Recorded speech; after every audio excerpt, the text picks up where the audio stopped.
La genómica microbiana busca conocer los genes, el material genético de los microorganismos.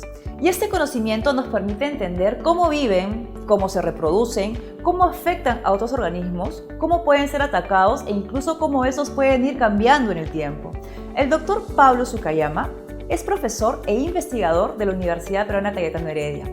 Él es microbiólogo molecular y está especializado en el secuenciamiento genómico de microorganismos patógenos, que son los que transmiten enfermedades.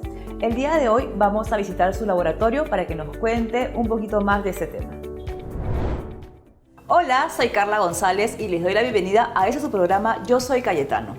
El día de hoy tenemos un tema muy interesante. Vamos a hablar de la genómica microbiana. Y para eso nos acompaña el doctor Pablo Sukayama. Le vamos a dar la bienvenida. Doctor Pablo, ¿cómo está?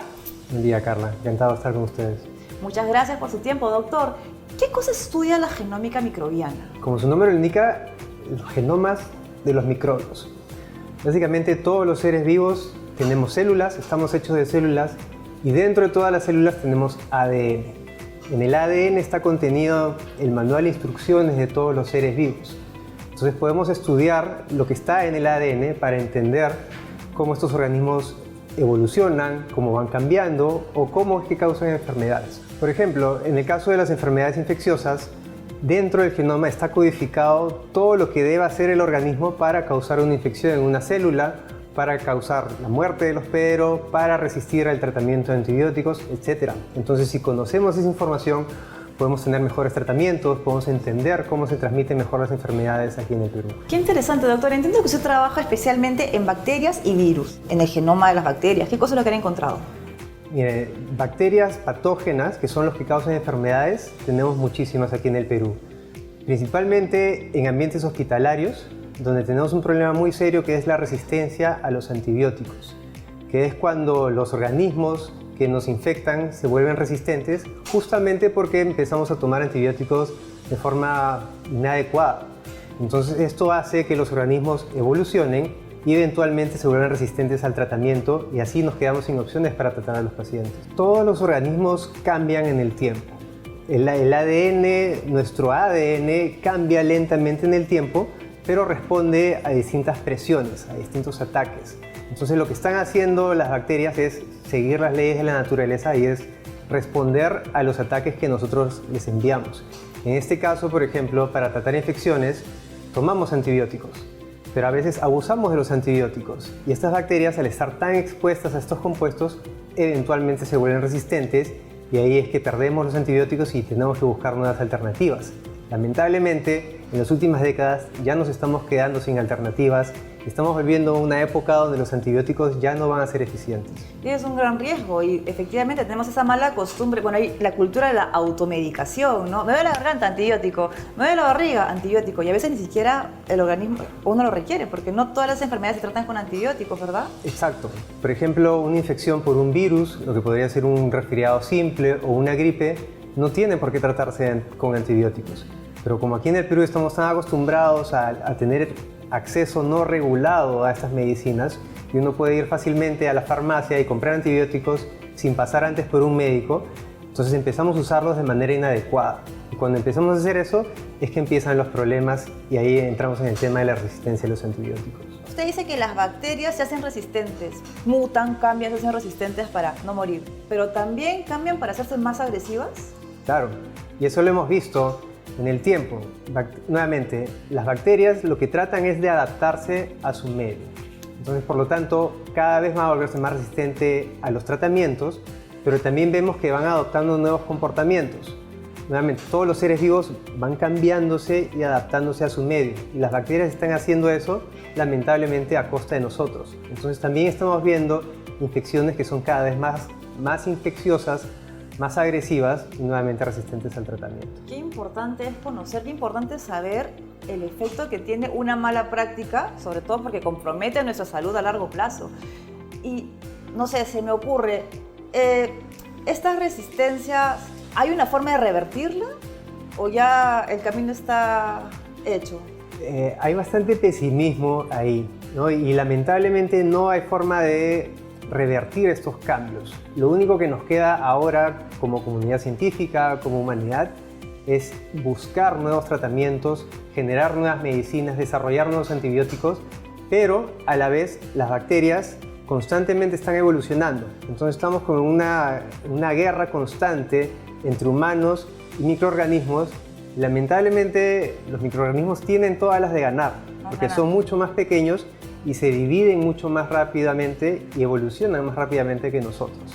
Entonces por ahora parece que los organismos están ganando la batalla, pero ya nos toca ahora como científicos ver formas de contrarrestar estos ataques y defendernos ante estas amenazas. Qué importante la labor del científico, qué importante es la ciencia, ¿verdad? Pero también nos hablaba de que no solamente trabaja en bacterias, sino también en virus, y entiendo que tuvo un rol muy importante durante el desarrollo del COVID, durante la pandemia. ¿Qué cosa fue lo que ustedes hallaron durante la pandemia? Las herramientas que utilizamos aquí en este laboratorio en la Cayetano básicamente nos permiten secuenciar el genoma, el ADN de cualquier ser vivo. Entonces, cuando llegó la pandemia y estábamos haciendo estos estudios en bacterias, las mismas herramientas podían ser utilizadas para estudiar este nuevo virus. Entonces, obtuvimos un poco de financiamiento en el estado de emergencia y eso nos permitió aplicar estos mismos métodos al nuevo virus que nos acaba de llegar importado desde Europa y desde China. Esto nos sirve para conocer cómo está cambiando, cómo llegó al Perú, cómo ha ido evolucionando aquí en el territorio y cómo se va transmitiendo a distintas regiones.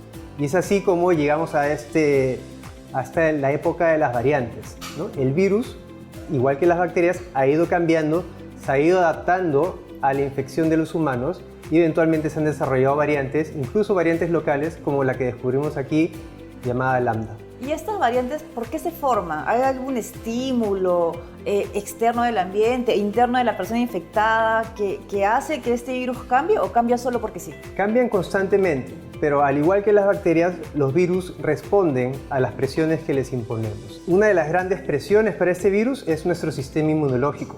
Nosotros tenemos un mecanismo de defensa que constantemente está buscando cómo eliminar a estos invasores que nos llegan. El sistema inmune es muy bueno en eso. Pero nuevamente, como estamos en una guerra constante de ataques sobre ataques y respuestas, el virus eventualmente ve la forma de cambiar, de mutar, y hemos visto, por ejemplo, que se hace más transmisible. Es más fácil que ingrese a nuestro cuerpo y que ingrese a nuestras células. También estamos viendo, desde que hemos empezado a aplicar vacunas, virus que son capaces de evadir las vacunas y que son capaces de evadir las reacciones inmunológicas anteriores. Y es por eso que luego de las primeras olas de COVID empezamos a ver que gente que previamente les había dado COVID se volvían a infectar.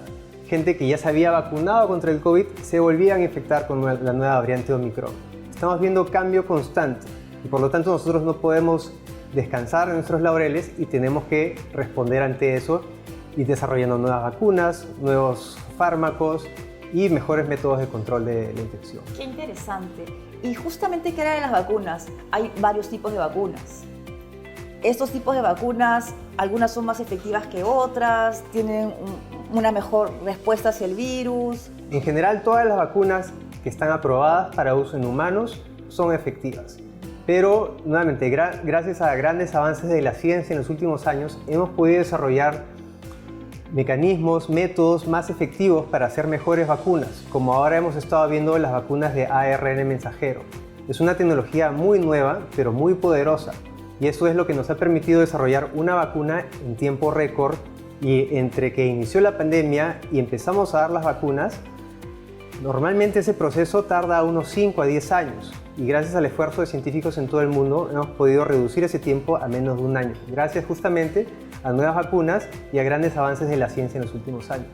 Decía que en las vacunas, que habían esas vacunas de ARN, ¿no? Entendemos ARN que es parte del material genético. Una duda que surgió en la gente en general es, uy, me van a meter un ARN a mi cuerpo, ¿puede afectar mi propio material genético? ¿Eso era posible? Eso es un miedo que no tiene mucho fundamento.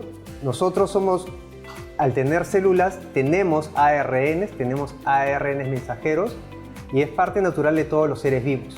Lo único que estamos haciendo aquí es inyectar un pequeño gen, ¿no? Que es un mensaje, lo que codifica a una partecita pequeña del virus, que lo que hace es generar una respuesta del sistema inmune, y es así como por siglos han funcionado las vacunas, solamente que antes lo hacíamos de maneras más rudimentarias, con viruses completos, inactivados, y ahora hemos visto las formas de rápidamente solamente inyectar una partecita del virus, y de hecho eso es más seguro que utilizar otras vacunas con tecnologías antiguas.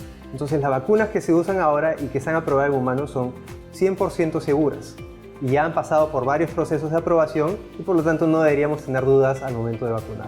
Qué importante, esa información es importantísima porque eso fue algo que dificultó las campañas de vacunación, ¿no? La desinformación o la falta de conocimiento. Entonces, qué importante es que la gente pueda saber de qué se trata y cómo funciona, sobre todo para proteger su salud. Toda esta experiencia con el COVID, cómo se empezó a contagiar, las variantes, la sintomatología, cómo combatirlas, las vacunas, ¿qué nos deja de experiencia? ¿Qué lecciones hemos aprendido de esto? Varias lecciones aprendidas, espero que podamos aplicarlas a futuros problemas. La importancia de los científicos en esto, ¿no? Quedó claro al comienzo de la pandemia que necesitamos la ayuda de científicos en distintas áreas de investigación para llegar a una cura, llegar a mejores tratamientos y llegar a entender. Entonces, sería bueno que los gobiernos de todo el mundo empiecen a apoyar más a los científicos y a fomentar su labor científica para promover mejores investigaciones que, por ejemplo, nos podrían ayudar a detectar más rápidamente a un nuevo virus que pueda causar la siguiente pandemia. En todos los países del mundo debemos generar mejores sistemas de alarma, de manera que cuando aparezca algo por esta parte del mundo, y es muy probable que aparezca algo por esta parte del mundo, sobre todo en la Amazonía, ¿no? Donde hay tanta diversidad de organismos y patógenos, deberíamos tener la capacidad para sonar la alarma y decirle al mundo, oigan, tenemos algo que recién está empezando, y poder contenerlo tempranamente antes que se expanda por todo el planeta. Una cosa que me quedó sonando es, hablamos de evolución que implicaban cambios y hablábamos de cambios en bacterias para hacerse resistentes, en virus para hacerse resistentes, pero esta evolución y estos cambios también pueden generar nuevas bacterias que no conocíamos, nuevos virus que no conocíamos, con nuevas enfermedades que no conocemos. Por supuesto, y ese es un peligro latente y tenemos que tener la capacidad para detectar estas nuevas formas, nuevos organismos. Y eso es justamente lo que estamos tratando de desarrollar aquí, tener las tecnologías listas para poder caracterizar algo nuevo que aparezca. Como en 2019 ocurrió esto en Wuhan, que de un animal saltó a otro animal y de ahí saltó a los humanos. Esa situación puede ocurrir en cualquier parte del mundo. Nuevamente, deberíamos tener nosotros la capacidad para responder rápidamente, detectarlo rápido y poder sonar esta alarma para avisar al resto de la comunidad científica y poder contener esto a tiempo. La evolución es algo que nunca se detiene. Entonces siempre los organismos van a estar tratando de estar un paso adelante y nosotros tenemos que tener la capacidad de responder y neutralizar esos ataques. Entonces entiendo por todo lo que me dice, ¿tenemos la posibilidad de una nueva pandemia como la del COVID? Lamentablemente sí. Las condiciones para la aparición de nuevas pandemias en los tiempos modernos cada vez se han acelerado, se han exacerbado. Cada vez la humanidad está destruyendo ecosistemas que genera la migración y el movimiento de animales a los que normalmente no estábamos expuestos. Animales que llevan virus y bacterias dentro de ellos que fácilmente pueden saltar a nosotros.